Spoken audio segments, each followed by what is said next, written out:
Good morning and welcome to the Team Idris channel. This sort of isn't blog 5 on the lathe. It's more about just a quick check on how the ball screw turned out.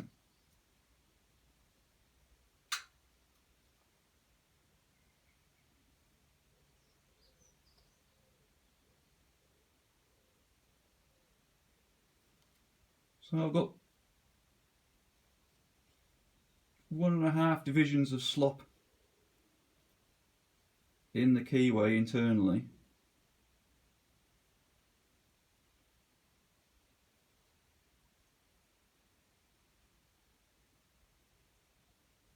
But the actual ball screw, that doesn't seem to have any plane at all. So on the actual lines there, what have I got? That's 5mm divided by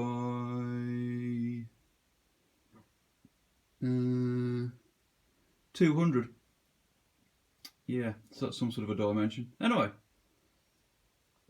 that seems to have done the business anyway. So that's good. Yeah, excellent.